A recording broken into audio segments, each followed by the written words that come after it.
Halo semuanya, balik lagi dengan saya Wisnu Arsa dalam video pembelajaran Korea Digital.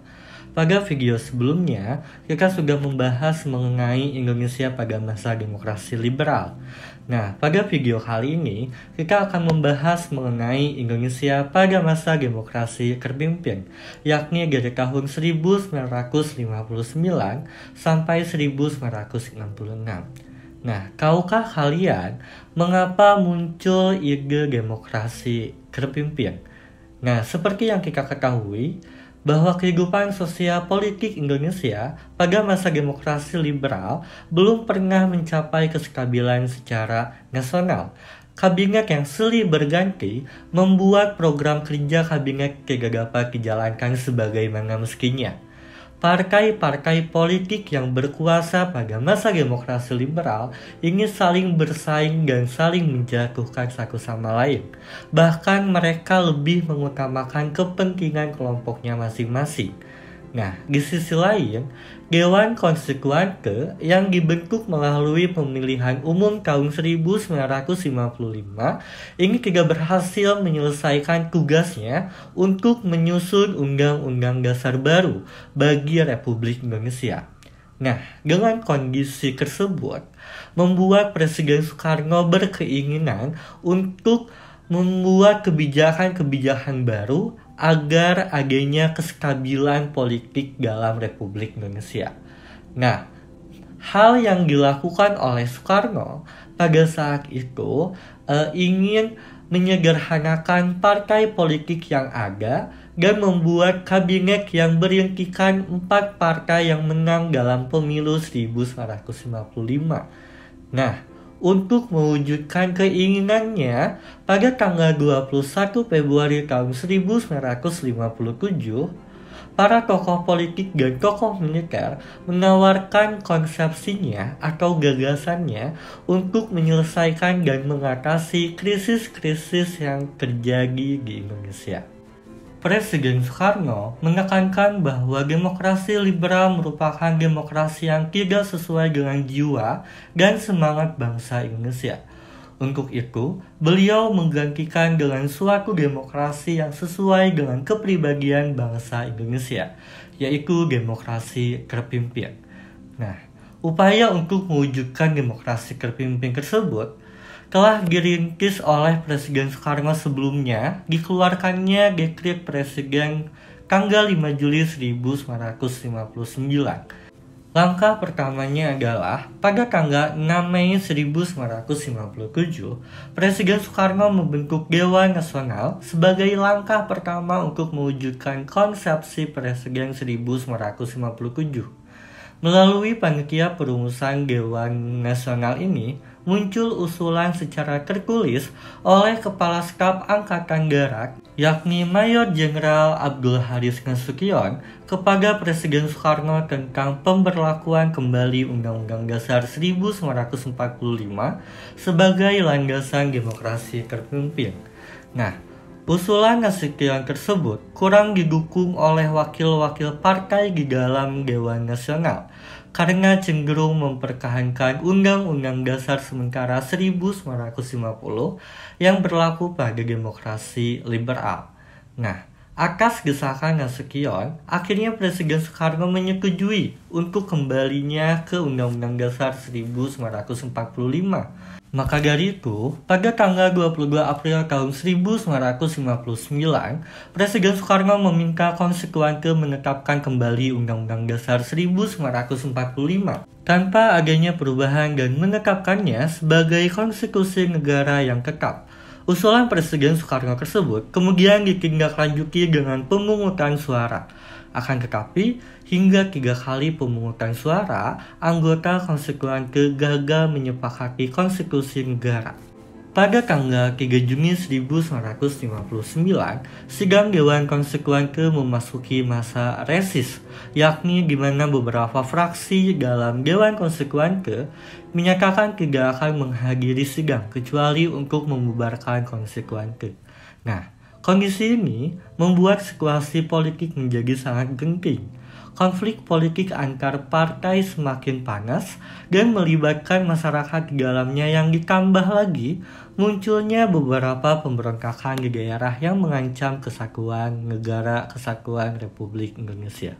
Upaya yang dilakukan oleh pemerintah untuk mengatasi permasalahan tersebut, Abdul Haris Nasution mengeluarkan Perpu Nomor 40 tahun 1959 atas nama pemerintah yang berisi larangan adanya kegiatan politik, termasuk menunda semua sidang Dewan Konstituante yang berlaku mulai tanggal 3 Juni tahun 1959.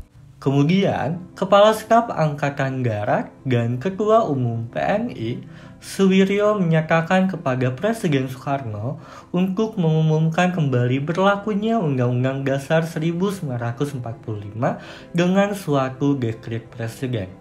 Maka dari itu, tindakan yang dilakukan oleh Soekarno pada tanggal 3 Juli tahun 1959 mengadakan pertemuan dengan Perdana Menteri Juanda dan anggota Dewan Nasional serta Ketua Mahkamah Agung untuk menyepakati diberlakukannya kembali Undang-Undang Dasar 1945 sebagai konstitusi negara tanpa adanya persetujuan dari konstituante. Nah, pertemuan tersebut dilanjutkan dengan adanya pidato singkat yang dilakukan oleh Presiden Soekarno yang dikenal dengan Dekret Presiden 5 Juli 1959 yang berisi 4 ketentuan pokok, di antaranya sebagai berikut. Yang pertama, dibubarkannya konstituante. Kemudian, diberlakukannya kembali Undang-Undang Dasar 1945. Kemudian, tidak berlakunya lagi Undang-Undang Dasar sementara 1950.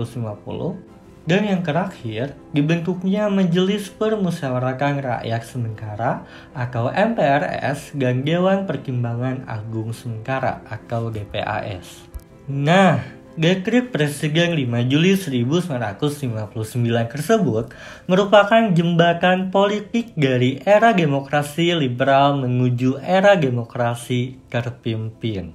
Setelah adanya pembacaan pidato yang dilakukan oleh Soekarno pada tanggal 5 Juli 1959, ternyata mendapatkan sambutan atau respon yang sangat baik dari masyarakat yang hampir selama 10 tahun merasakan ketidakstabilan kehidupan sosial politik.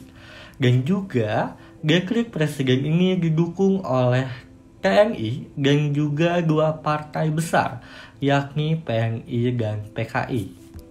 Kemudian, pada tanggal 10 Juli tahun 1959, Presiden Soekarno membentuk kabinet baru yang dinamakan Kabinet Kerja, yang dipimpin langsung oleh Soekarno sebagai Perdana Menteri.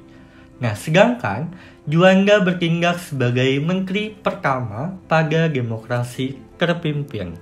Program Kabinet Kerja meliputi penyelenggaraan keamanan dalam negeri, pembebasan Irian Barat, dan melengkapi sandang pangan rakyat.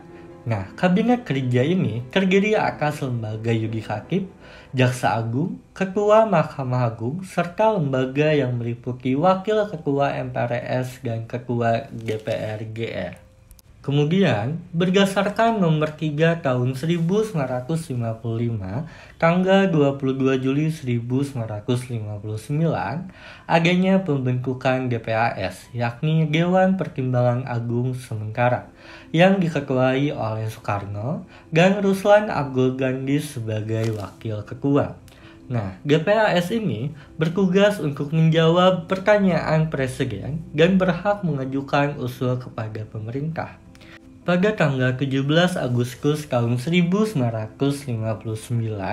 Presiden Soekarno berpidato mengenai ideologi demokrasi terpimpin yang berisikan mencakup revolusi, gotong royong, demokrasi, anti-imperialisme kapitalisme, anti-demokrasi liberal, dan perubahan secara total.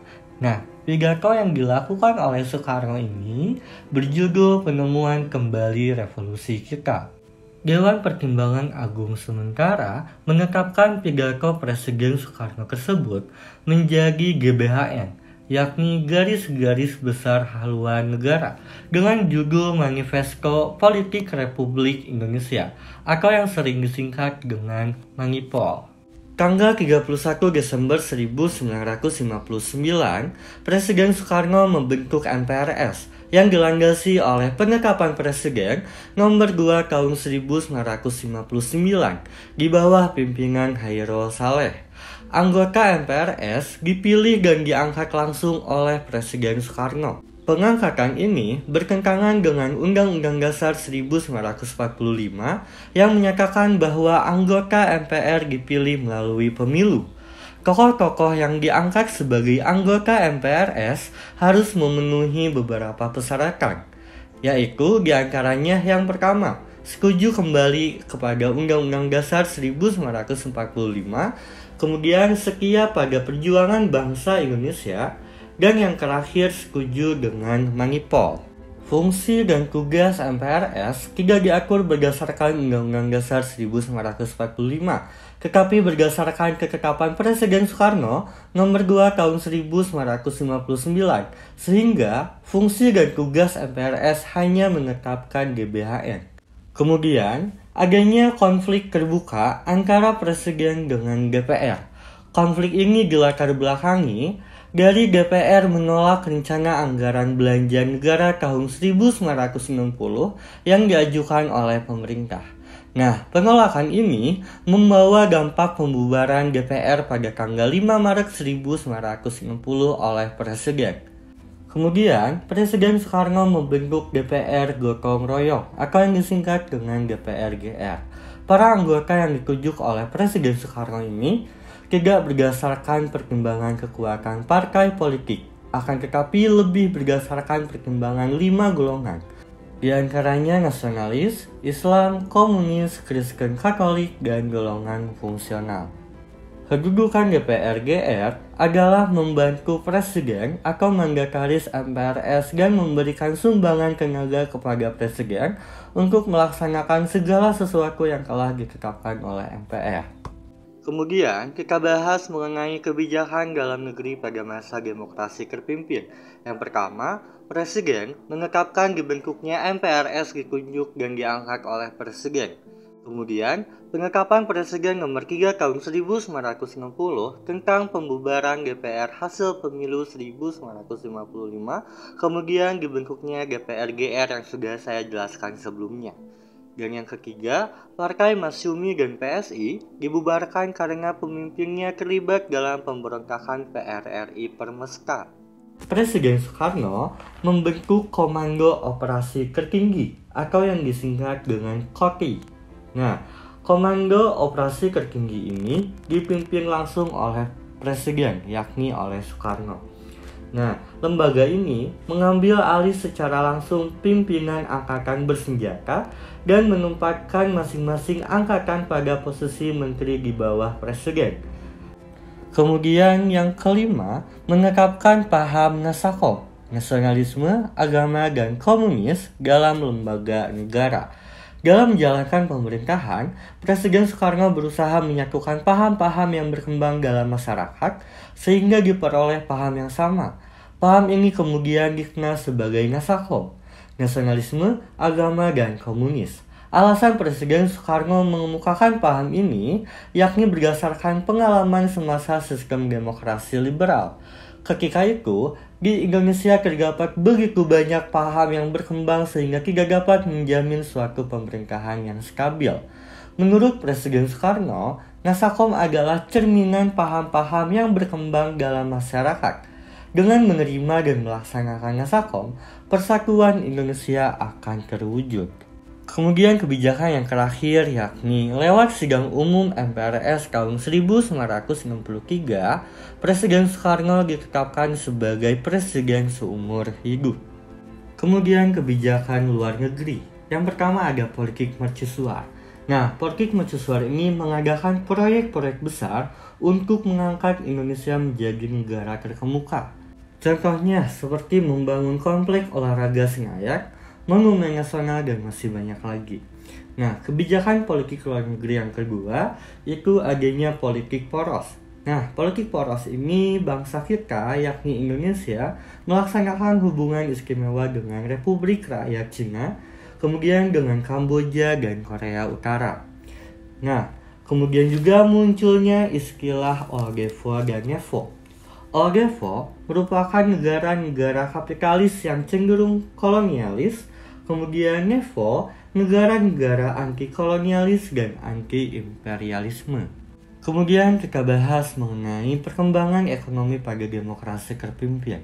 Permasalahan ekonomi pada demokrasi terpimpin ini disebabkan oleh kekacauan kondisi politik dari ekonomi sebelum tahun 1959, yaitu adanya inflasi. Nah, beberapa upaya pemerintah mengatasi permasalahan ekonomi tersebut terbagi menjadi beberapa kebijakan. Yang pertama, adanya pembentukan Dewan Perancang Nasional atau yang disingkat dengan Depernas. Dewan Perancang Nasional ini dibentuk pada tanggal 15 Agustus tahun 1959 berdasarkan Undang-Undang Nomor 80 tahun 1958. Nah, Depernas ini dipimpin oleh Muhammad Yamin dan bertugas untuk mempersiapkan rancangan Undang-Undang Pembangunan Nasional serta menilai penyelenggaraan pembangunan. Nah, pada tahun 1963, Depernas ini diganti menjadi Badan Perencanaan Pembangunan Nasional atau yang disingkat dengan Bappenas. Nah, badan ini dipimpin oleh Presiden Soekarno langsung. Bappenas ini memiliki beberapa tugas sebagai berikut. Yang pertama, menyusun rencana jangka panjang dan rencana tahunan, baik nasional maupun daerah, mengawasi dan menilai laporan pelaksanaan pembangunan, dan yang terakhir menyiapkan dan menilai hasil kerja mandataris untuk MPRS. Hingga saat ini, Bappenas masih berfungsi sebagai badan yang bertugas merencanakan program pembangunan baik dalam jangka pendek maupun jangka panjang. Kemudian kebijakan ekonomi yang kedua yakni penurunan nilai mata uang atau yang disebut dengan sengering atau devaluasi.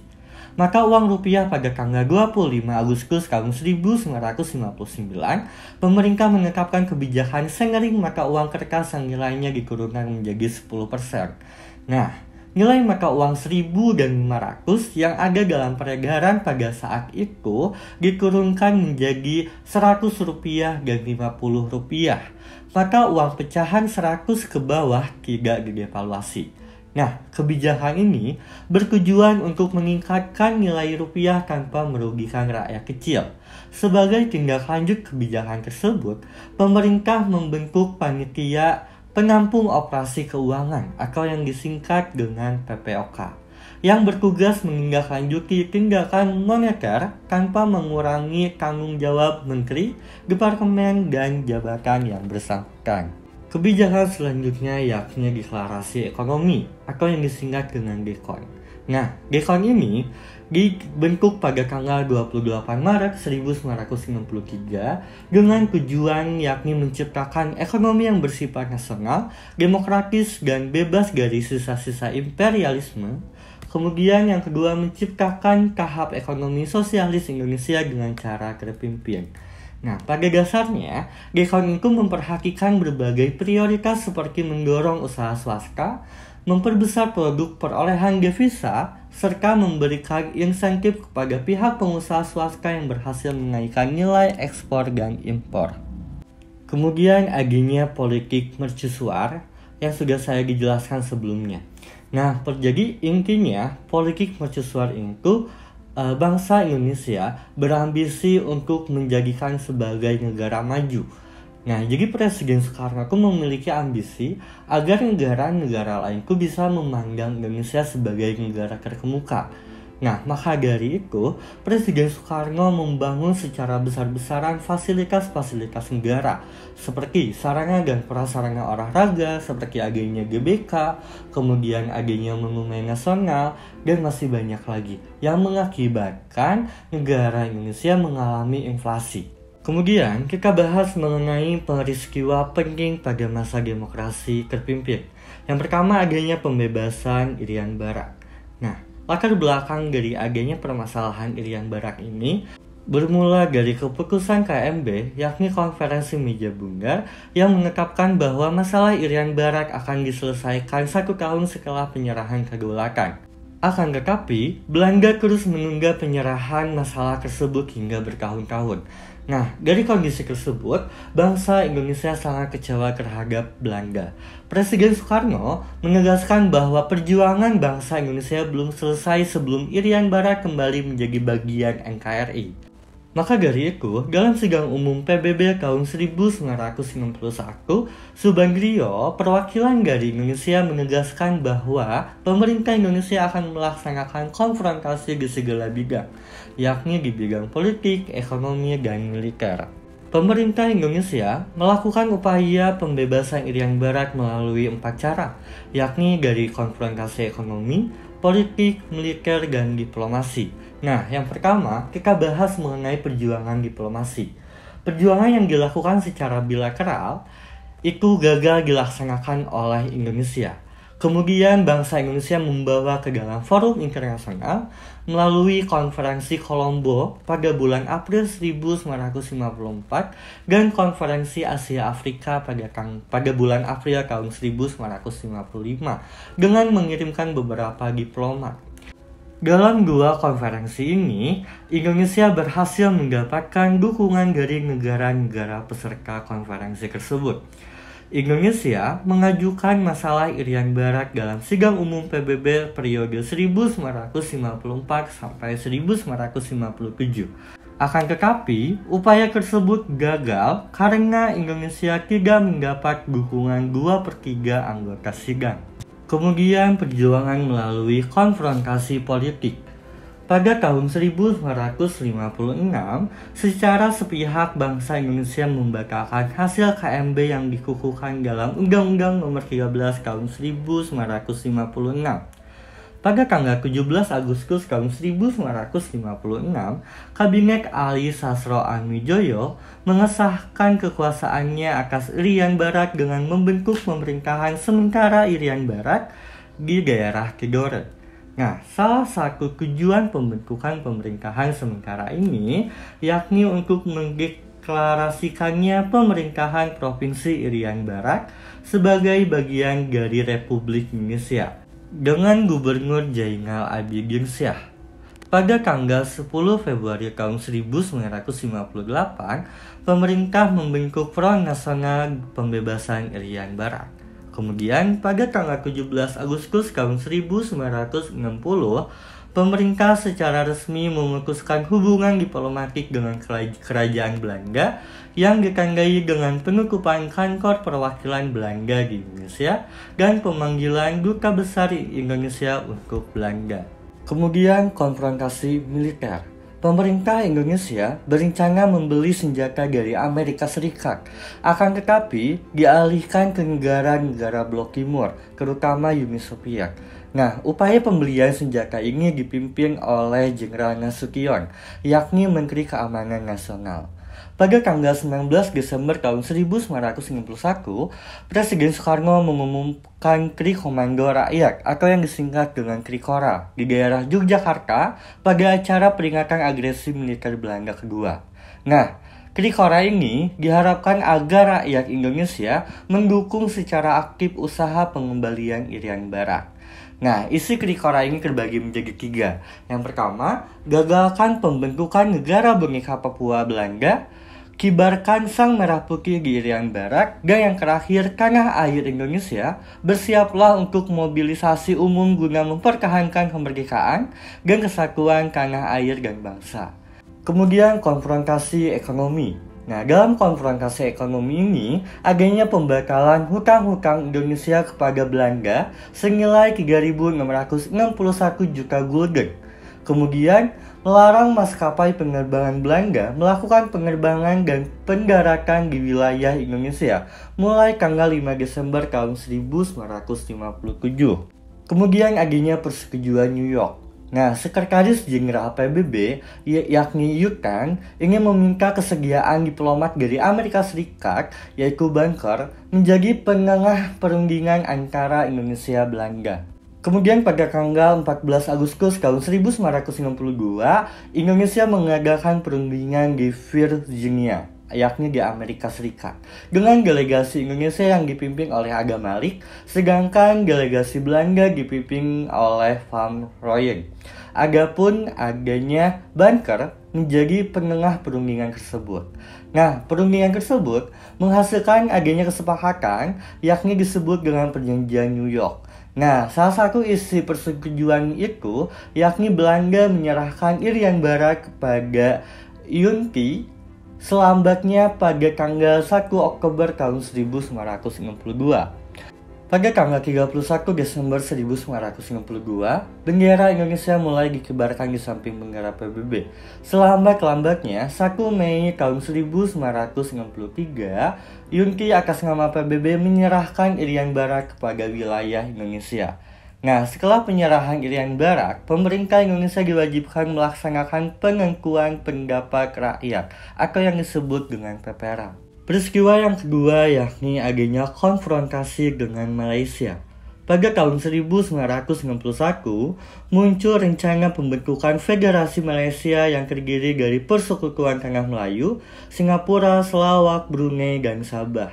Pemerintah Indonesia pada saat itu menentang karena dianggap bahwa pembentukan federasi tersebut adalah proyek neokolonialisme Inggris yang membahayakan revolusi Indonesia yang belum selesai.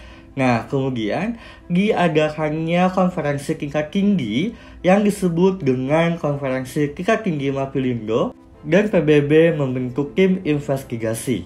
Nah, sebelum investigasi selesai, Malaysia sudah memproklamasikan Federasi Malaysia. Nah, kemudian respon dari pemerintah Indonesia yakni Presiden Soekarno mengeluarkan Operasi Dwi Kora atau Konfrontasi Ganyang Malaysia. Peristiwa selanjutnya yakni larangan pedagang asing di luar ibu kota daerah.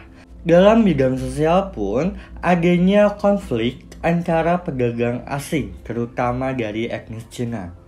Tanggal 1 Januari tahun 1960, para pedagang asing dilarang berdagang di daerah pedesaan. Akibatnya, banyak di antara mereka yang dipindahkan ke daerah kota. Atas kebijakan tersebut, pemerintah di Beijing memberikan reaksi keras terhadap usaha tentara Indonesia melarang warga negara asing, khususnya etnis Cina, bergerak dalam bidang usaha eceran di luar kota-kota besar.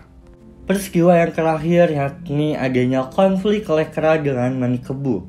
Dalam bidang kebudayaan juga, ternyata adanya konflik antara Lekra dan Manikebu. Lekra, yakni Lembaga Kebudayaan Rakyat, kelompok pendukung ajaran Nasakom, sementara Manikebu, Manifesto Kebudayaan, yakni sekelompok cendekiawan yang anti dengan ajaran Nasakom.